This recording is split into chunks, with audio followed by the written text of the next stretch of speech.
اعوذ باللہ من الشیطان الرجیم بسم اللہ الرحمن الرحیم اللہم صلی علی سیدنا محمد الفاتح لما اغلق والخاتم لما ناصر الحق بالحق والہادی الی صراطک المستقیم وعلی آلہ حق قدرہ ومقدار العظیم اما بعد السلام علیکم ورحمۃ اللہ تعالی وبرکاتہ۔ آج کی یہ نشست جو ہے دجال کے حوالے سے ہے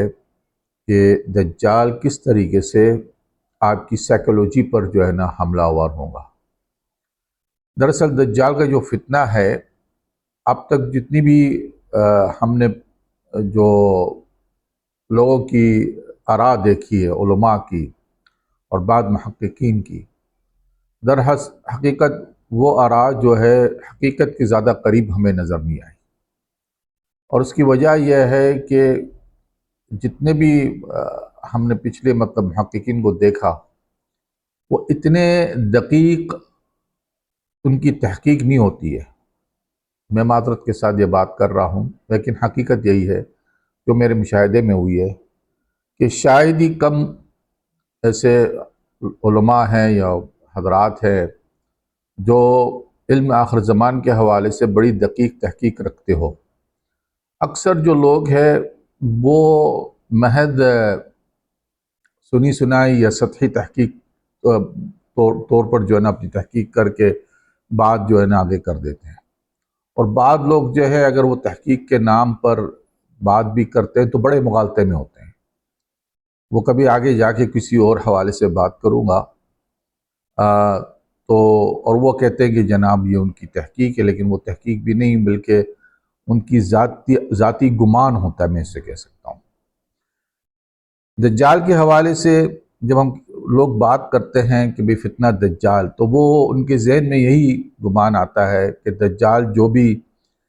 خرق عادات کرے گا وہ شبدہ بازی ہوگا، یعنی وہ حقیقت نہیں ہوگا، اپنی جگہ پہ محض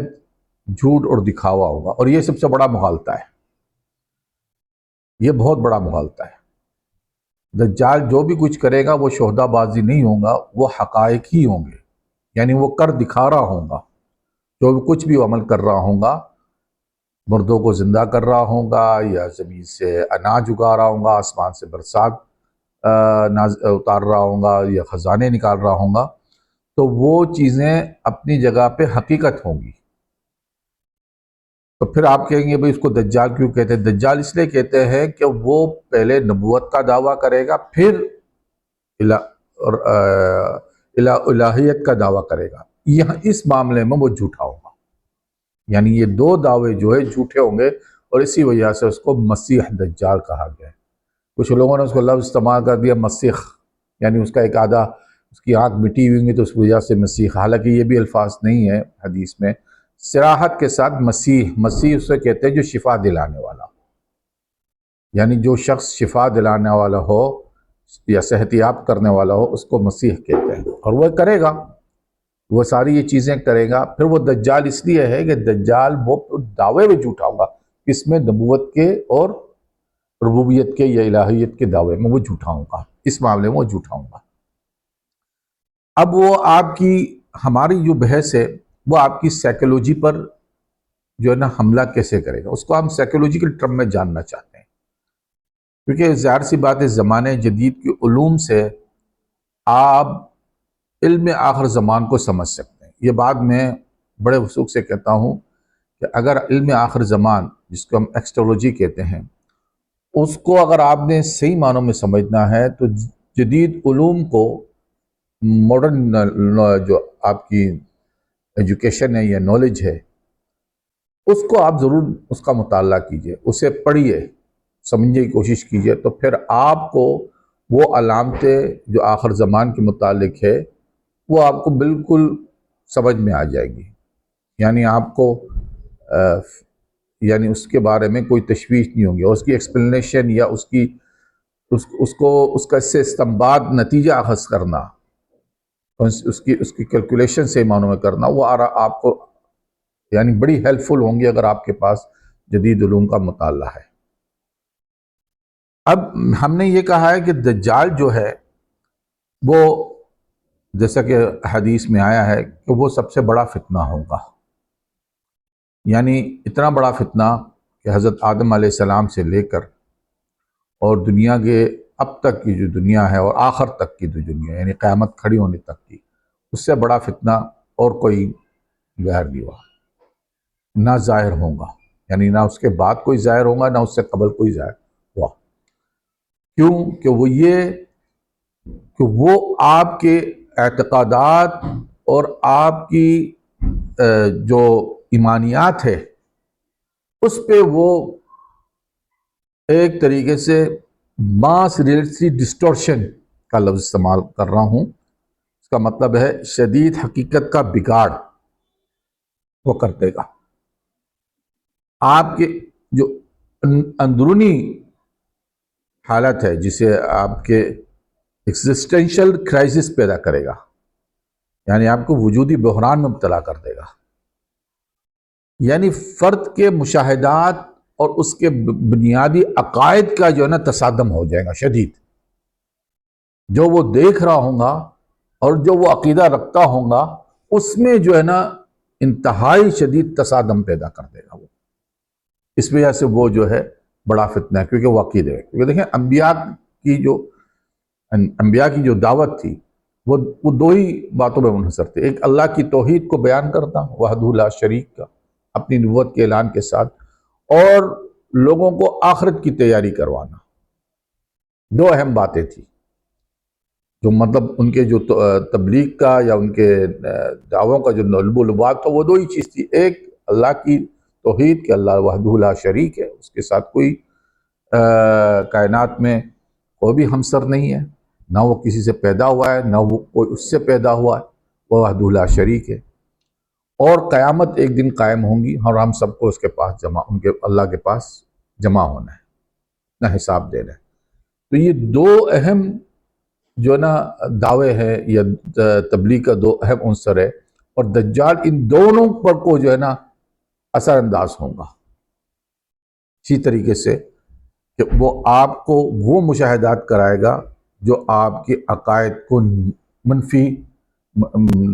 نفیت میں لے جائیں گے، اس کی نفی کر رہے ہوں گے۔ تو یہ پہلی چیز ہے کہ ہم نے کہا کہ دجال جو ہے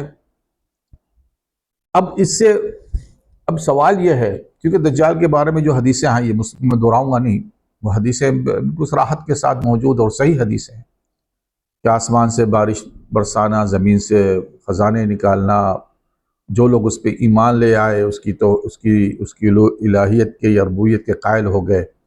تو ان کے جانور جو ہے وہ ان کے تھنے بھر جائیں گے اور وہ ان کی زمینیں زرخیز ہو جائیں گے، اور جو انکار کریں گے وہ مفلوق حال ہو جائیں گے، یعنی معاشی طور پہ تباہ ہو جائیں گے۔ اچھا، یہاں ایک اہم چیز ہے کہ یہ جب کہا جاتا ہے نا کہ دجال جہاں جائے گا خراب پیدا کرے گا، تو لوگ یہ سمجھتے ہیں کہ وہ جنگ و جدال کرے گا، ایسا کچھ بھی نہیں ہے۔ کسی ایک حدیث میں بھی مجھے دجال کے ساتھ مسلمانوں کی کوئی جنگ نظر نہیں آتی، میں آپ کو بالکل کلیئر بتا رہا ہوں۔ یہاں تک کہ حضرت عیسیٰ علیہ السلام بھی نازل ہوں گے نا تو دجال ان کو دیکھ کے بھاگے گا، کوئی جنگ نہیں کرے گا۔ جنگ کا تو مطلب نہیں نا سامنا کرنا، آپس میں مد مقابل آنا، وہ مد مقابل نہیں آئے گا بلکہ حضرت عیسیٰ علیہ السلام کو دیکھ کے بھاگے گا، اور حضرت عیسیٰ علیہ السلام ان کو مقام لطف پر پائیں گے اور وہاں جا کے ان کو قتل کرے گا، اور قتل نہیں بھی کرتے کہتے وہ اسی طریقے سے پگھل جائے گا جیسا کہ پانی میں نمک پگھلتا ہے۔ پر حضرت عیسیٰ علیہ السلام کو قتل اس لیے کریں گے کہ ان کا خون جو ہے وہ یہودیوں کو اور دیگر ان لوگوں کو دکھا سکے کہ جس پہ تم نے ایمان لایا وہ انسان ہے، وہ خدا نہیں ہے، اور خدا جو یہ اس کا خون جو ہے اس کی گواہی دے رہا ہے۔ تو یہاں پہ بات یہ سیدھی سی ہے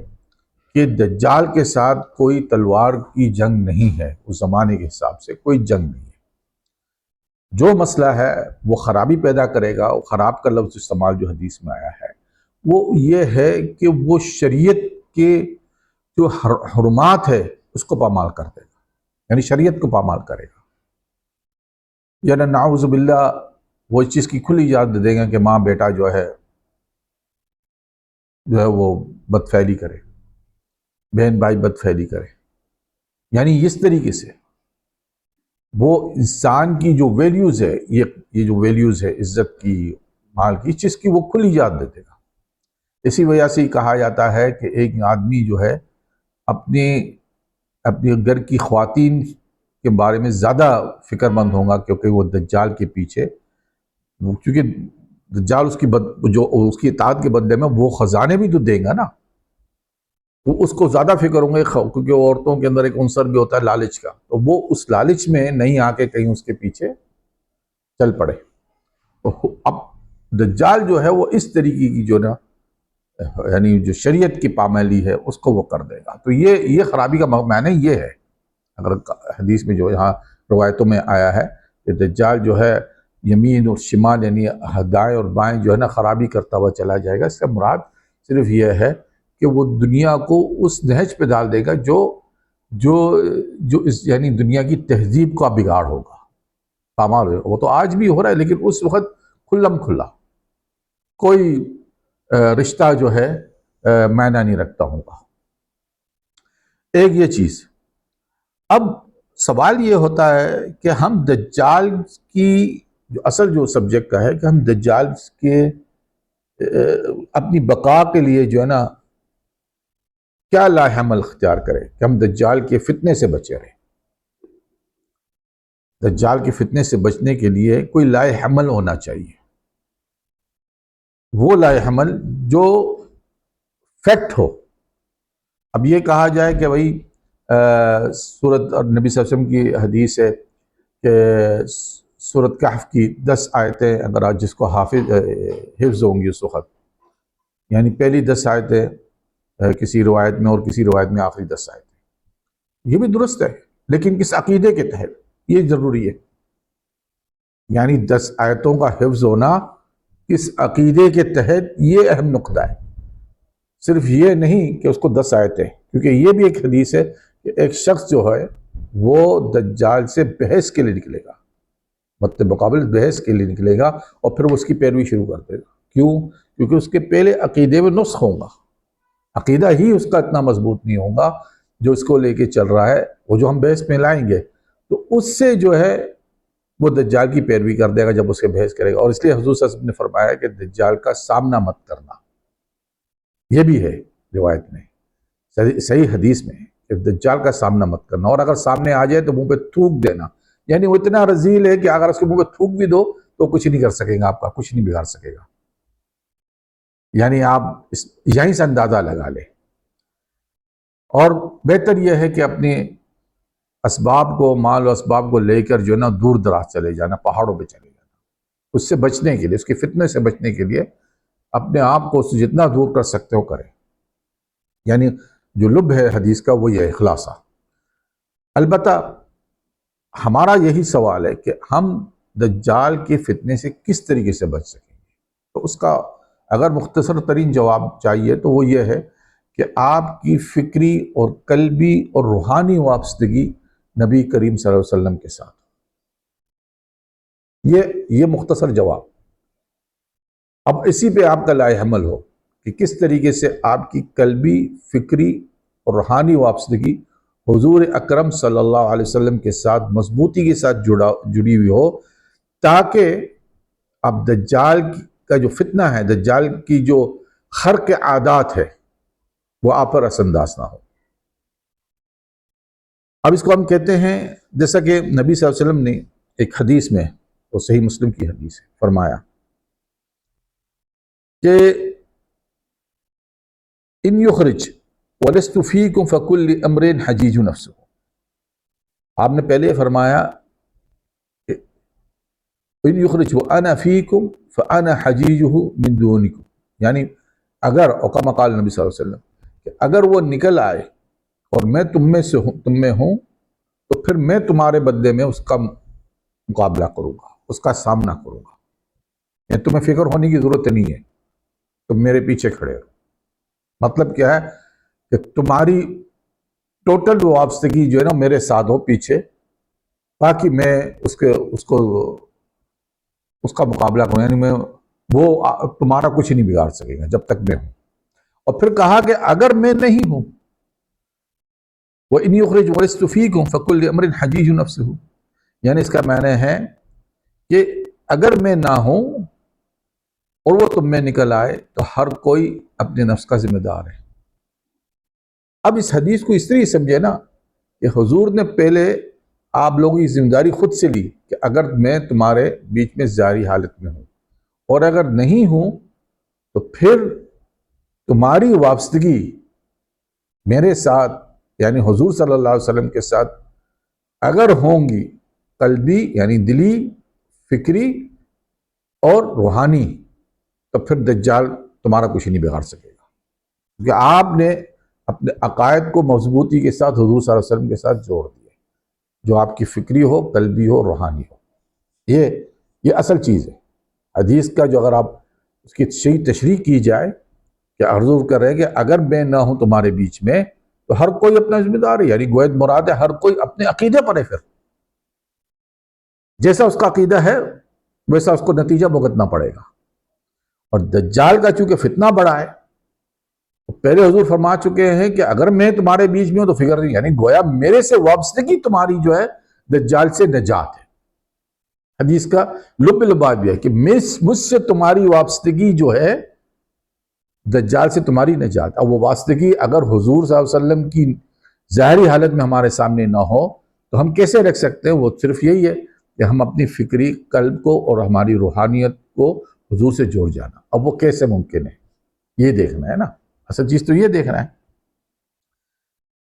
کیونکہ دیکھیں جو فتنی کی نوعیت ہے نا، وہ اس کا جو کنٹرول ہے وہ خارجی نہیں ہے، یعنی وہ آپ کے نفس پہ حملہ کر رہا ہے، آپ کے عقیدے پہ حملہ کر رہا ہے نا، تو اس کو خارجی کنٹرول آپ نہیں کر سکتے ہیں۔ اس کو جیسا کہ ٹرمز آف سائیکولوجی میں کہا ہے لوکوس آف کنٹرول، کہ وہ جو ہے آپ کے اندرونی مرکز پر جو ہے نا اثر انداز ہو رہا ہے۔ جو آپ دیکھ رہے ہیں وہ عقیدے سے تصادم کر رہا ہے، یہی نا مثال کے طور پہ جنت اور دوزخ دکھا رہا ہے آپ کو، آپ کہیں گے یہ تو بھائی مرنے کے بعد ہوگا، لیکن یہاں تو مشاہدہ ہو رہا ہے۔ آپ کہیں گے حضور نے فرمایا کہ جنت میں جانا، اگر وہ تمہیں جانا پڑے تو پھر اس کی دوزخ میں چلے جانا، جنت میں مت جانا، کیونکہ اس کی دوزخ جو ہے وہ جنت ہے اور اس کی جنت جو ہے دوزخ ہے۔ اچھا یہاں پہ ایک سوال ہے، اگر اس حدیث کو ظاہری معنوں میں لے لیں پھر اس کا ایک سوال ہے کہ جو شخص جنت میں اس کی گیا، سمجھے نا، یا دوزخ میں چلے گیا، جو ظاہری طور پہ دوزخ ہے اور وہ اندر سے جنت ہے،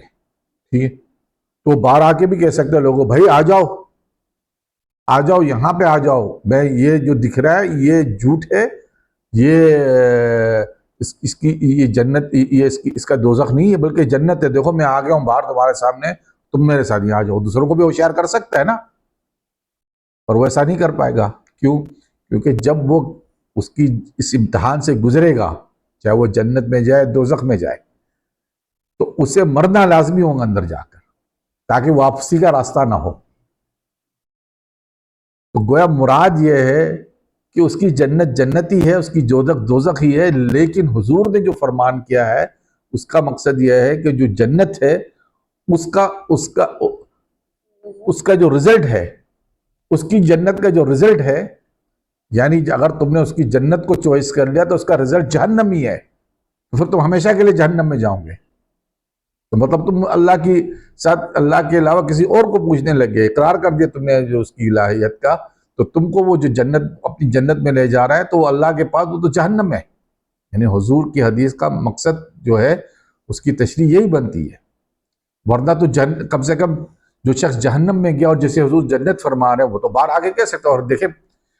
ایک حدیث میں ہے کہ ایک شخص جو ہے جب مر جاتا ہے تو اس کو جب جنت دکھائی جاتی ہے تو وہ کہتا ہے کہ میں اپنے اہل خانہ کو جا کے بتاتا ہوں کہ بھئی میں تو کس جگہ پہ ہوں، تو کہتے ہیں فرشتے کہتے ہیں تم سو جاؤ، کیوں تم واپسی کا تمہارا راستہ لوٹنے کا ختم ہو چکا ہے، اب تم سو جاؤ یہاں پر۔ یہ حدیث ہے نا جو قبر کے حالات کے متعلق سوال جواب قبر میں ہوں گے، تو اس میں یہی ہے کہ جب اسے جنت دکھایا جاتی ہے تو وہ خوشی سے وہ کہتا ہے کہ میں اپنے اہل خانہ کو جا کے بتاتا ہوں کہ میں کہاں آ گیا، تو فرشتے کہتے ہیں تم سو جاؤ ابھی، جیسا کہ دلہن جو ہے اپنی سہاگ رات کو سوتی ہے، یعنی اپنے شادی کی رات کو سوتی، اس طریقے سے تم بھی سو جاؤ، یعنی بالکل بے فکر ہو کے سو جاؤ۔ تو اس کا مطلب یہ ہے کہ تمہارے لیے راستہ تو نہیں واپس جانے کا دنیا میں، تو پھر وہاں پہ جو ہے راستہ جو اگر وہ جھوٹ ہے تو وہ راستہ تو بند نہیں ہونا چاہیے. اس کا مطلب یہ ہے کہ جو شخص اندر گیا وہ مر گیا ہے اسی حدیث کے ساتھ، کیونکہ وہ جب اندر جا کے ساتھ مرے گا تو سیدھا کدھر جائے گا؟ جہنم میں جائے گا. اور اگر وہ اس کی جہنم میں گیا ہے اور وہ اس وقت بھی مر گیا تو سیدھا اللہ کے پاس جنت میں چلا جائے گا، کیونکہ وہ ایک بہت بڑے امتحان سے گزرا ہے. اس سے دجال کے، جس کو سب دنیا میں سب سے بڑا امتحان کہا جاتا ہے، حدیث کی تشریح یہ بنتی ہے. ٹھیک ہے نا؟ تو ہم یہاں آتے ہیں کیونکہ وہ مشاہدات پہ آپ کی جو ہے نا کنٹرول کر رہا ہے. تو اب اس کو لوکوس آف کنٹرول کہتے ہیں، یعنی آپ کی داخلی، یعنی اس کا تعلق یہ نہیں کہ کوئی ریاست اور قیادت آپ کو اس دجال کے دجل سے جا سکتے. اس کو ریاست اور قیادت کا کوئی تصور ہی نہیں ہے جیسے حالات ہوں گے. لیکن پھر بھی یہ آپ کی، کیونکہ آپ فرد تنہا ہوں گے. حضور کی حدیث بتا رہی ہے کہ کل امرئ حجیج عن نفسہ وکل امرئ حجیج نفسہ، یعنی ہر کوئی اپنے نفس کا ذمہ دار ہے. تو اس کا مطلب ہے کہ اس وقت تنہائی ہوں گی تمہارے لیے، آپ کے لیے اور کوئی ہو ہی نہیں سکتی اسی بات کہ آپ اپنے عقیدے سوائے اپنے عقیدے کو بچانے کے اور کوئی دوسرا معاملہ ہو ہی نہیں سکتا ہے. ٹھیک ہے نا؟ یعنی کوئی حکومت تو نہیں آپ کے عقیدے کو بدل سکتی ہے، کوئی ریاست تو نہیں آپ کے عقیدے کی تحفظ کر سکتی ہے. یہاں تو دجال کے خوارق جو نظر آئیں گے اس سے آپ صرف آپ کا عقیدہ، آپ خود اپنے عقیدے کو سلامت رکھ سکتے ہیں اس صورت میں کہ آپ کی دلی اور قلبی اور روحانی وابستگی حضور صلی اللہ علیہ وسلم کے ساتھ ہو. اب یہاں پہ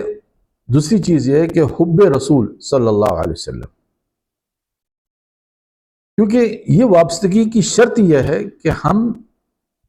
یہ ڈھال بن جاتی ہے. حب رسول جو ہے وہ در حقیقت آپ کی لیے ڈھال ہے دجال کی فتنے سے. اور اس کو کہا جاتا ہے قوت استقلال، ریسائلنس،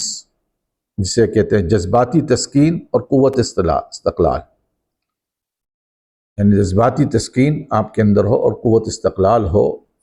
تو اگر یہ آپ کے اندر محبت ہو رسول صلی اللہ علیہ وسلم کے لیے، تو آپ دجال کے مادی لالچ کے، جو دجال کا مادی لالچ ہے اس میں آپ جو ہے نہیں آئیں گے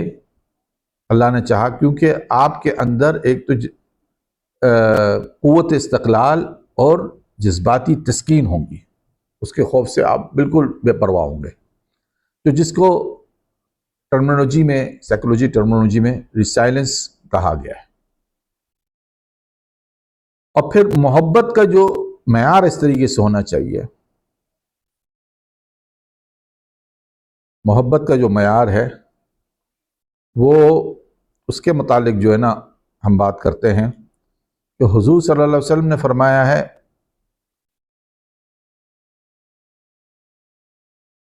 کہ لا یؤمن احدکم حتی اکون احب الیہ من مالی وولدہ والناس اجمعین، او کما قال نبی صلی اللہ علیہ وسلم، کہ تم میں سے کوئی شخص، متفق علیہ حدیث ہے، تب تک ایمان مومن نہیں ہوگا جب تک میں اس سے، یعنی وہ مجھ سے سب سے زیادہ محبوب سمجھے اپنے آپ کو. یعنی مجھے سب سے زیادہ اپنے اندر، اپنے بیٹے سے، اپنے باپ سے، اپنے مال سے، اپنے عزیز اقبا سب سے زیادہ جو ہے نا محبوب ترین سمجھے، میں اس کے پاس سب سے زیادہ محبوب ہوں. تو یہ ایک، یعنی ایکٹیو ریسپروکل جسے آپ کہتے ہیں، فعال اور پائیدار وابستگی کہا جاتا ہے اس کو. یعنی محبت ایسی چیز ہے اور ایسی وابستگی، یعنی وہ آپ کے اندر یہ ہلچل پیدا کر دے.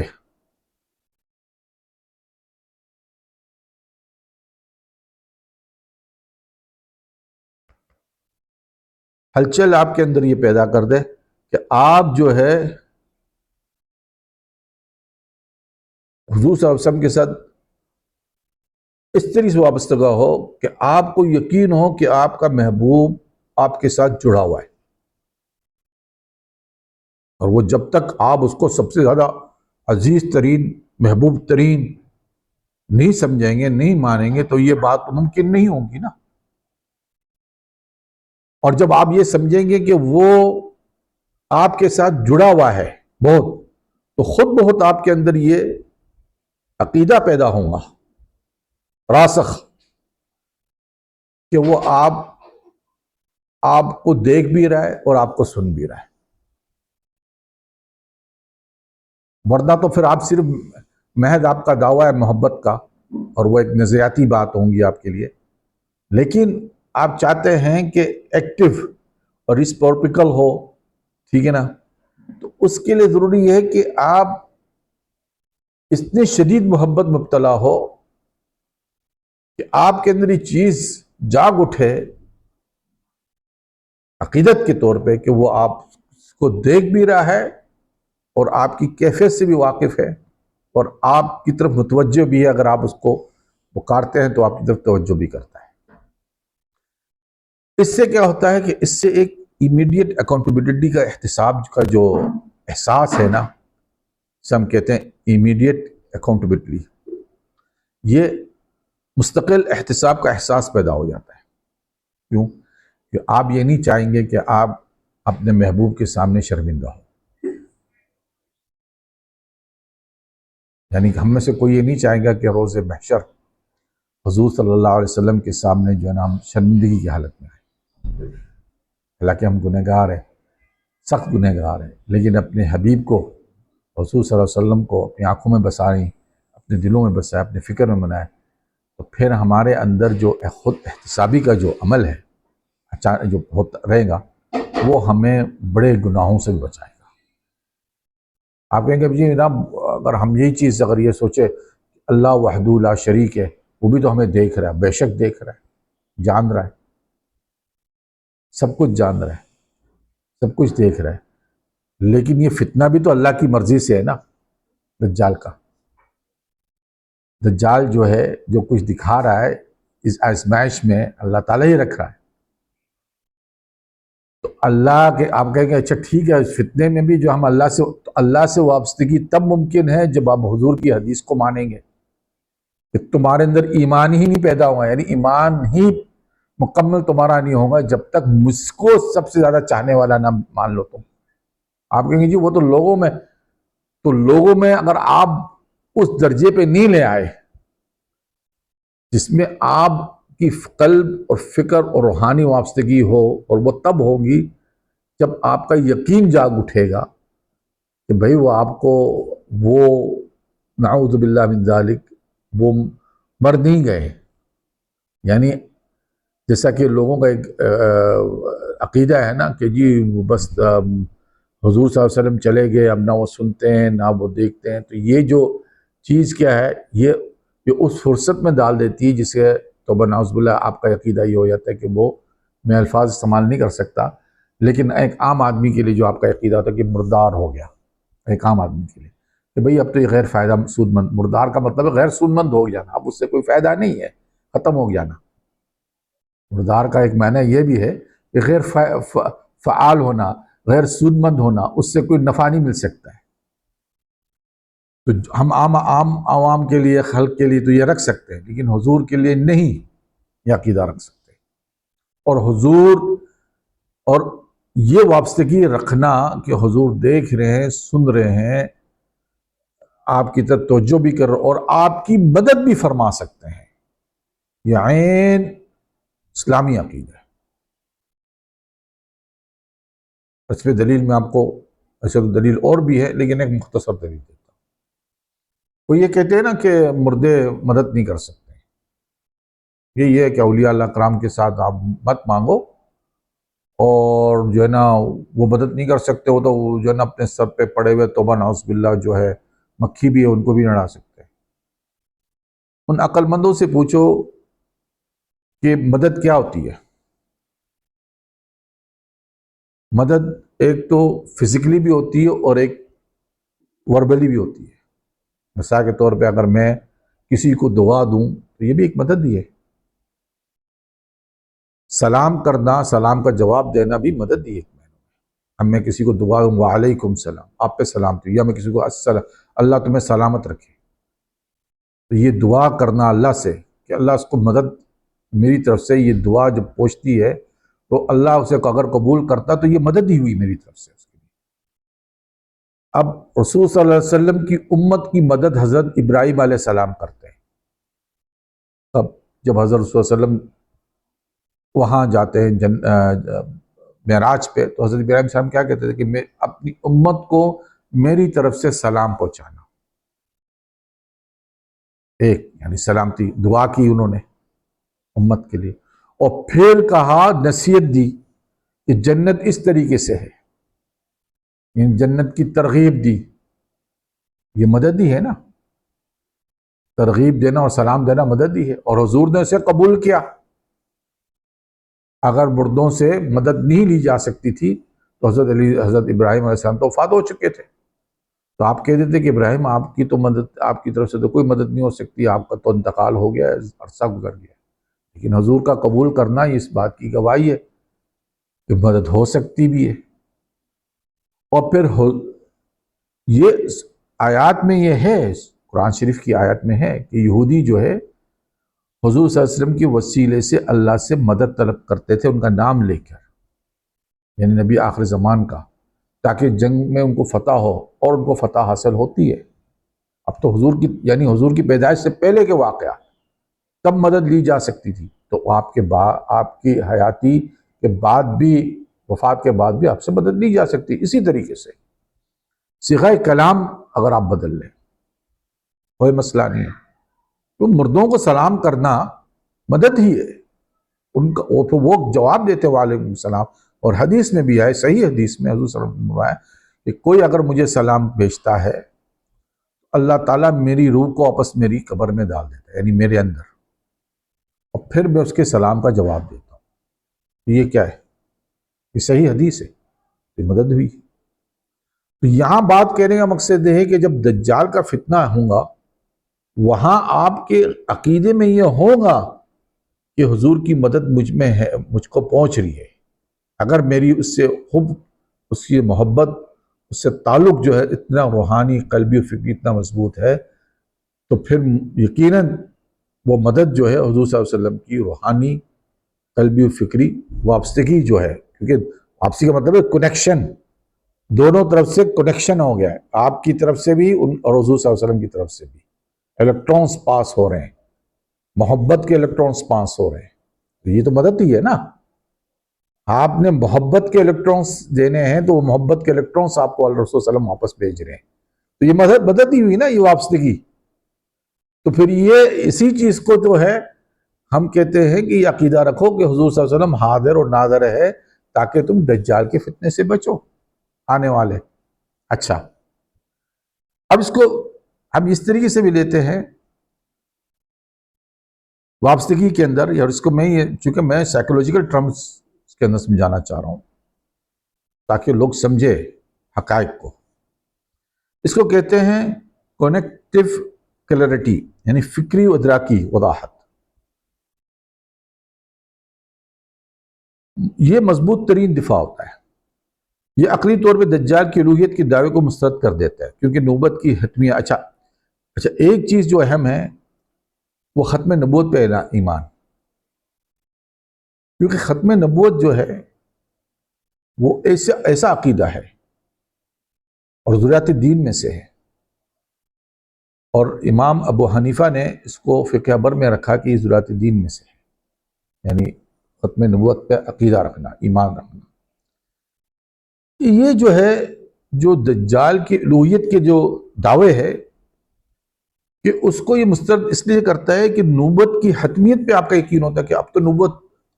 ہے ہی نہیں، اور دجال پہلے نبوت کا دعویٰ کرے گا، وہ نبوت کے دعوے کو الوہیت کے دعوے میں کنورٹ کرے گا۔ تو جب آپ کا پہلا ہی عقیدہ، آپ کی عقلی دلیل یہ ہے کہ آپ نے اس دروازے کو ہی بند کر دیا ہے حتمی طور پہ کہ اب کوئی نبی آ ہی نہیں سکتا ہے، کوئی دعوی نبوت کر ہی نہیں سکتا ہے، تو وہ جو اس کی کنورشن ہے یعنی نبوت سے الہیت کی طرف، وہی زائل ہو جائے گی، اور اس کو کہتے ہیں فکری ادراکی وضاحت، یعنی جسے آپ کہہ رہے ہیں پہلے سے ہی آپ نے راسخ عقیدہ بنا لیا ہے کہ دجال جو ہے، یعنی جو بھی شخص اگر نبوت کا دعویٰ کرے گا تو وہ جھوٹا ہے، ختم، بات ختم، بحث کرنے کی ضرورت ہی نہیں ہے ہمیں. یہ آپ کا راسخ عقیدہ ہو گیا، دل میں مضبوط آپ نے بنا لیا، ٹھیک ہے نا.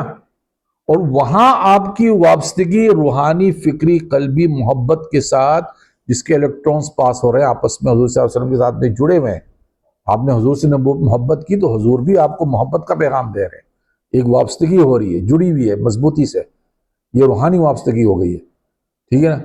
اور یہاں آپ کا عقیدہ راسخ ہو گیا کہ حضور کے بعد کوئی نبی نہیں، بھائی اس پہ بحث کی بات ہی نہیں، ختم، قصہ ختم ہے، ٹھیک ہے.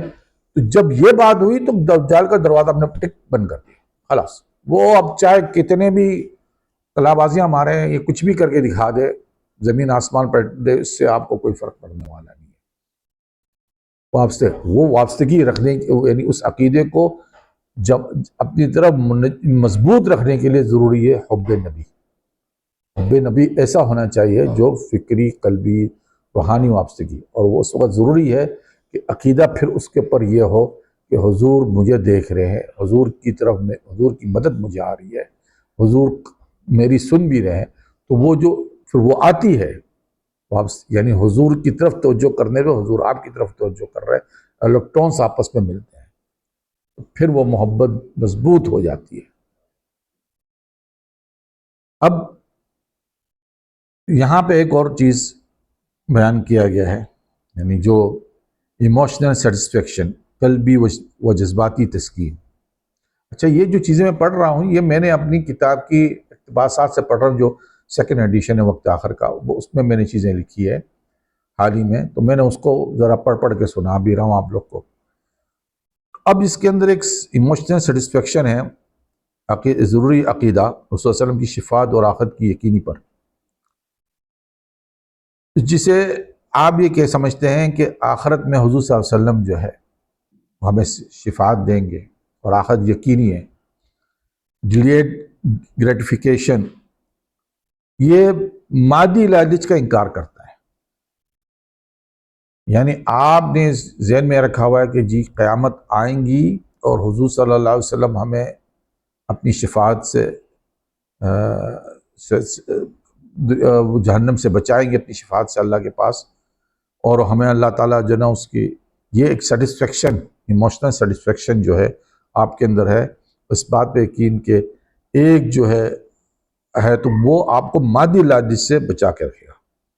جسے آپ کہتے ہیں مؤخر شدہ تسکین، یعنی ڈیلیڈ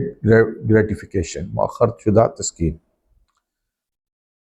اچھا، یہ جو دنیائی اس وقت جو حالات ہوں گے اس حساب سے، چونکہ حالات اس وقت بڑے نازک ہوں گے، میں بڑے اس چیز کو بیان کر چکا ہوں کہ وہ یہ ماڈرن دور تو ہوگا نہیں،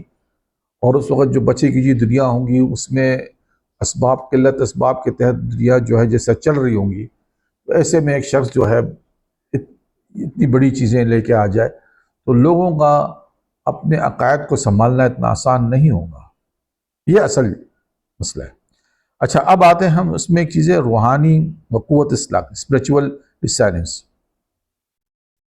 یہ اتباع سنت اور سیرت کا عمل ہے، یعنی عملی طور پہ آپ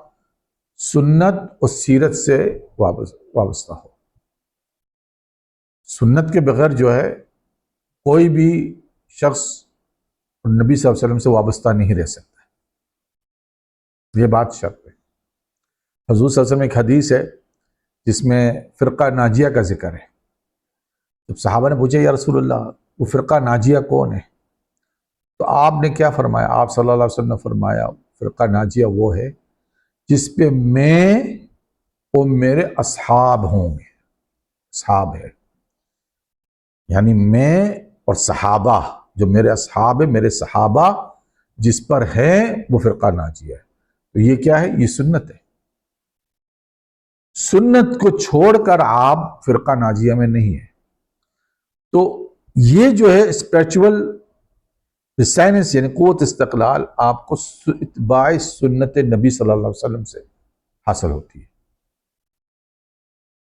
یہ ایک بڑی اہم چیز ہے، ٹھیک ہے نا. یعنی جب آپ اتباع، آپ اس کی جو قوت ہے وہ ثابت قدمی ہی رکھیں گی. آپ کو سنت پہ قائم رکھنا جو ہے وہ آپ کو قوت دیں گی. اور قوت جب یہ ہے کہ جب مشاہدات ہوں گے آپ کے دجال کی طاقت کا جب آپ مشاہدہ کریں گے تو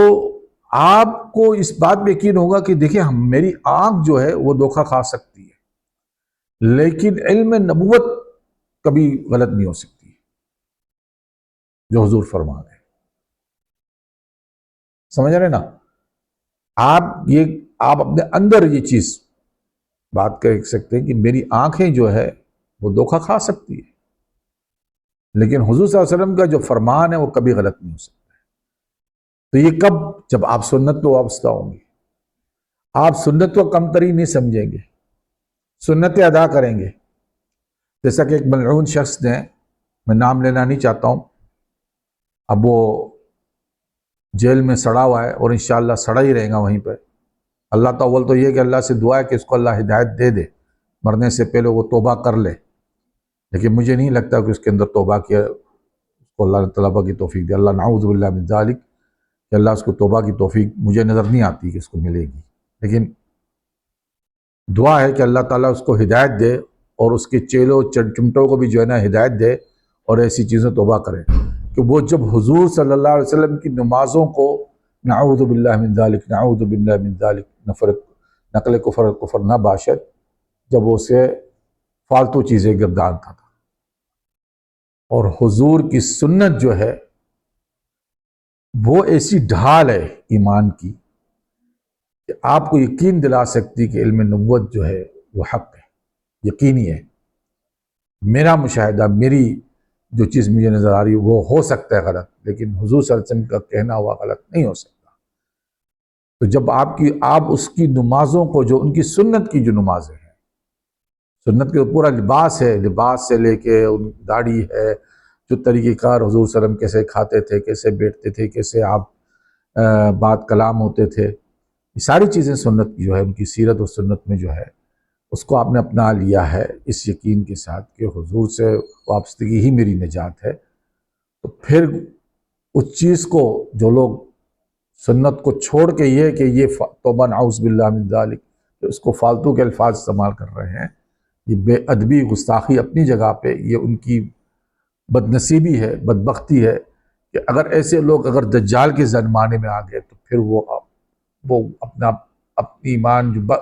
بچا کچا بھی جو ان کی توحید ہے، بچی کچی توحید بھی جو ہے وہ بھی ضائع ہو جائے گی ان کی، کیونکہ سنت کو چھوڑ چکے ہیں وہ لوگ.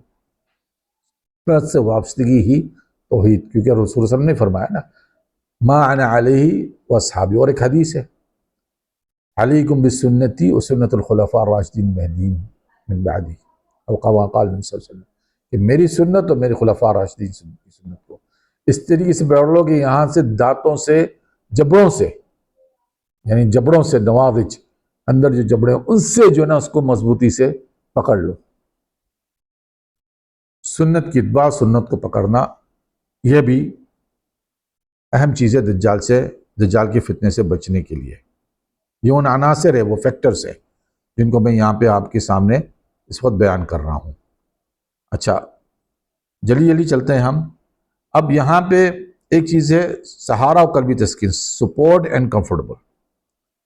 حیات نبی اور نور محمدی کا عقیدہ. لیکن یہ جو اہم چیز ہے ہم شاید پہلے بھی کہہ چکے ہیں، یہ وہ فکری طور پر مستحکم ہو، یعنی شرط یہ ہے کہ وہ فکری طور پر مستحکم ہو. رسول صلی اللہ علیہ وسلم کی روحانی یا جسمانی عظمت کا یقین، یہ جو قوت ہے خوف اور تنہائی کا خاتمہ کرتا ہے، اور یہ فعال محبت فرد کو یہ قلبی سہارا دیتی ہے کہ وہ تنہا نہیں ہے، میرا محبوب آقا مجھ پہ توجہ رکھتا ہے اور میری شفاعت کا ضامن ہے. یعنی روحانی، یعنی یہ جو سہارا ہے آپ کو سپورٹ اور کمفورٹ، یعنی قلبی تسکین، جب آپ کے اندر حضور صلی اللہ علیہ وسلم کے متعلق جو ہے یہ چیزیں ہو کہ وہ آپ کو دیکھ رہے ہیں، جیسا کہ ہم کہہ چکے ہیں، آپ کی طرف توجہ بھی رکھتے ہیں کیونکہ وہ آپ کے محبوب ہیں. محبوب ہونا لازمی ہے نا، حضور صلی اللہ علیہ وسلم کو اپنا محبوب سمجھنا لازمی ہے، یہ شرط اول ہے. اب یہ چیز جو ہے یعنی اس کا میں نے اس کے بعد جو ہے اس کا افادیت بیان کر دیا ہے کہ یہ حیات نبی کا یہ عقیدہ، یہ جذبات جس نے دے گا کہ اس کا محبوب اس کے قریب ہے صلی اللہ علیہ وسلم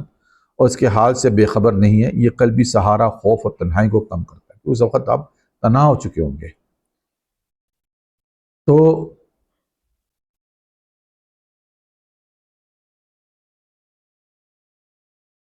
یہ دفاعی جو ہے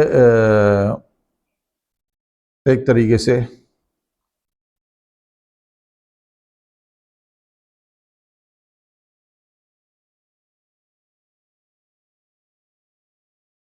تھوڑا سا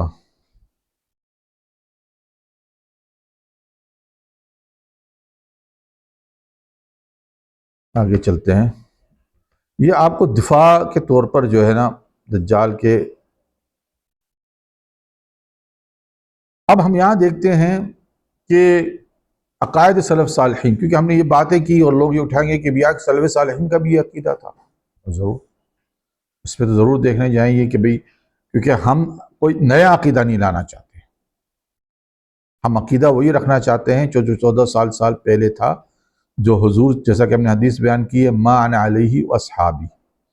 کہ جس پہ میں اور میرے صحابہ ہیں، وہی عقیدہ جو ہے ہمارے لیے جو ہے نا راہ نجات ہے،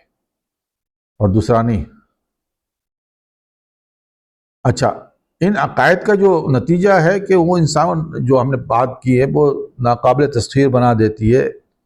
اور کیونکہ الوہیت کے دعوے کو عقل سے اور مادی لالچ کو دل کی گہرائی سے مسترد کرتی ہے، جو عقائد ہم نے بیان کیے۔ اب عقائد سلف الصالحین کا جو دفاعی نظام جو تھا، اس کا میں نے عنوان یہ رکھا ہے کہ عقائد سلف الصالحین کا دفاعی نظام، 4 بنیادی عقائد کو دجال کے فتنے کے لیے خلاف نفسیاتی اور روحانی ڈھال قرار دیا گیا ہے۔ 4 بنیادی عقائد کو دجال کی فتنے کے خلاف نفسیاتی اور روحانی ڈھال قرار دیا گیا ہے۔ وہ در حقیقت عقائد اہل سنت اور جماعت کا نچوڑ ہے اور سلف کے عقائد راسخہ کا تسلسل ہے۔ چیزیں سمجھ لیں، 4 بنیادی عقائد ہیں جو ہم آگے بیان کرتے ہیں، جو دجال کے خلاف نفسیاتی اور روحانی ڈھال ہے، وہ حقیقت میں اہل سنت اور جماعت کی عقائد کا نچوڑ یعنی عقائد کی نچوڑ جو ہے 4 ہے، اور سلف کے عقائد راسخہ کا تسلسل ہے، یعنی سلف میں جتنے بھی ہیں ان کے عقائد کا تسلسل یہی ہے۔ الف، ختم نبوت، دجال کے دعوے کا عقلی اور قطعی رد، یہ ختم نبوت پہ ایمان رکھنا۔ یہ چونکہ سلف صالحین نے اس کو ضروریات دین سے رکھا ہے، اور ہم نے کہا کہ فقہ اکبر میں امام ابو حنیفہ نے اس کو بنیادی عقائد میں سے شامل کیا ہے، ٹھیک ہے۔ اور پھر دوسری بے، محبت رسول کی فعال وابستگی، ایکٹیو انسپرسیکل لو۔ سلف صالحین حدیث میں جیسا کہ لا یؤمن احدکم حتی اکون احب الیہ الی آخر حدیث، ایمان یعنی تب تک مکمل نہیں ہوگا جب تک کہ میں تم کو سب سے زیادہ عزیز یا محبوب نہ ہوں۔ ایمان کی بنیاد سمجھائے سلف صالحین نے اس حدیث کو۔ ان کے نزدیک محبت نظریاتی نہیں بلکہ فعال اور باہمی تھی، نظریاتی محبت نہیں، صرف فعال اور باہمی تعلق جو تھے، یعنی محبوب کا انہیں دیکھنا، ان کے حال سے باخبر ہونا، یہ تصور، یہ عقیدہ رکھنا، یہ لازمی تھا۔ وہ اس کا دفاعی یعنی یہ محبت و مستحکم اندرونی قوت کو فراہم کرتی جو دجال کے مادی لالچ اور خوف کے سامنے مومن کو ثابت قدم رکھتی ہے۔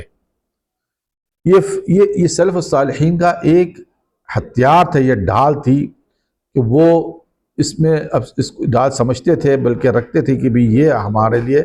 دجال سے بچنے کا راستہ یہی ہے کہ ہم حضور صلی اللہ علیہ وسلم سے ایسی محبت رکھیں جو ایکٹیو اور ریسیپروکل لو ہو، ریسیپروکل رب ہو۔ اگر میں انگلش کے سے الفاظ نہیں بول پا رہا ہوں. ریسیپروکل لو، ریسیپروکل لو جسے کہتے ہیں. اچھا، دوسری طرف یہ ہے امیڈیٹ اکاؤنٹیبلٹی کا جو احساس ہے، کیونکہ وہ جب آپ یہ سوچتے ہیں کہ میرا محبوب مجھے دیکھ رہا ہے، مجھے میری طرف توجہ ہے اس کی، تو آپ کے اندر کیا ہو جاتا ہے؟ امیڈیٹ اکاؤنٹیبلٹی، اپنے آپ کو خود احتسابی کا ایک مادہ خود بہت پیدا ہو جاتا ہے. اور پھر جیم، شفاعت اور آخرت کا یقین مادی کا لالچ کا انکار کر دیتا ہے. یعنی آپ کو آخرت سے وابستہ ہے، آخرت میں حضور صلی اللہ علیہ وسلم کی مجھے شفاعت نصیب ہونی ہے اور آخرت کو اللہ کے پاس وہ مجھے بخشوائیں گے. آخرت کا یقین یعنی آخرت کے قیام ہونے کا یقین. یہ آپ کو مادی لالچ، کیونکہ وہ مادی لالچ سارے دیں گے، تو اس کا انکار کریں گے. اور اہل سنت نے بشمول تمام ائمہ اربعہ شفاعت نبوی کو اہل سنت جماع کے عقائد میں مسلمہ اصول قرار دیا. اب جو لوگ نبی صلی اللہ علیہ وسلم کے ہیں، کچھ لوگ ایسے بھی پیدا ہو گئے بالکل ہی شفاعت سے انکار کرتے ہیں. تو اہل سنت کے تمام اربع ائمہ جو ہے شفاعت کو عقائد مسلمہ میں اصول مسلمہ میں قرار دیا گیا ہے. امام مالک، شافعی، امام محمد، امام حنیفہ، تمام ان چاروں نے کہا کہ یہ اصول عقائد میں مسلمہ ہے. اچھا، اور پھر آپ کے اندر یہ چیز جو ہے ایک چیز پیدا کرتی ہے، تسکین کو، مؤخر تسکین کو پیدا کرتی ہے کہ جی آخری میں اجر اس کا ملے گا. دال، اتباع سنت اور حیات النبی کا روحانی تعلق، یعنی سنت کے ساتھ اتباع جو ہے وہ روحانی تعلق کو مضبوط اور جوڑتا ہے. کیونکہ اولیاء و تابعین میں یہ شرط تھا کہ حضور صلی اللہ علیہ وسلم کے ساتھ اگر ہمیں وابستہ ہونی ہے تو پھر ہم اس کی سنت کی اتباع کریں. سنت سے جو اتباع جو ہے وہ آپ کو روحانی تعلق پیدا کر دیں گا آپ کے اندر. تو سنت کو اپنانا لازمی ہے،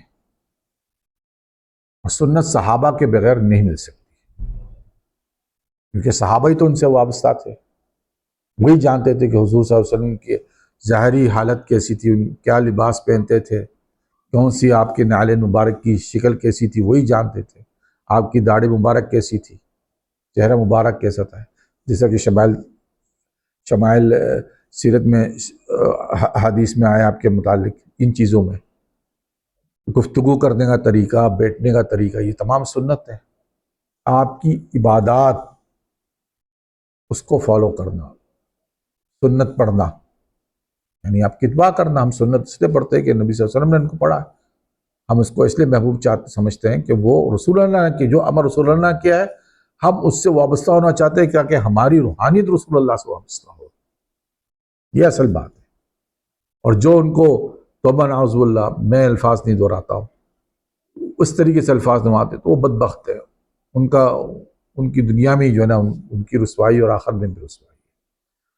تو یہاں تک جو میں نے آپ کو یہ چیزیں پیش کی، امید ہے بہت لمبی ویڈیو تو ہو گئی ہے، لیکن گزارش ہے کہ اس سے ذریعے سوچا جائے اور سمجھا جائے، کیونکہ دجال جو ہے وہ اس طریقے سے آئے گا، وہ آپ کو سائیکولوجیکل جو ہے نا ڈسٹرکشن کرائسس میں مبتلا کرے گا. وہ یہ نہیں ہوگا کہ آپ یہ سمجھ رہے ہیں کہ تلوار لے کے دجال آئے گا اور آپ تلوار کے لشکر لے کے جائے گا. اس زمانے کے ماحول اور حالات ایسے نہیں ہوں گے، بہت مختلف وہ حالات ہے. اس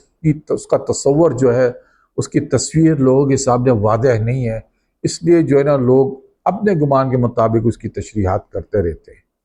لیکن اگر اس کو صحیح دقیق طریقے سے اس کو باقاعدہ اسٹڈی کیا جائے، ایکسٹرولوجیکل سائنس کو، جو علم حدیث اور علم قرآن سے جو چیزیں حاصل ہے، تو آپ کو جس نتائج کو پھر وہ پیش کرتی ہے اس سے تو سمجھ میں آ جاتا ہے یہ تصویر کیا ہے. اس صورت میں دجال کا نکلنا، پھر وہ خرق کے عادات کس طریقے سے بیان کرے گا، پیش کرے گا، اس سے بچنے کے راستے کیا ہے وہ ہم نے بیان کر دی ہے. اور اسی پہ ہم کہتے ہیں کہ اللہ تعالیٰ سے دعا ہے کہ ہم سب کو اللہ تعالیٰ ہماری نسلوں کو بھی دجال کے فتنے اور چھوٹے دجالوں کے فتنوں سے بھی بچا کے رکھے، کیونکہ آج کل بڑا دجال تو بعد میں آئے گا، چھوٹے دجال بھی بہت ہو گئے اور یہ فتنے اور بھی بڑھیں گے. آنے والے زمانے میں اس سے بھی بڑے بڑے فتنے آئیں گے. آخر دعوانا الحمدللہ رب العالمین، والصلاۃ والسلام علی رسول اللہ صلی اللہ علیہ وسلم.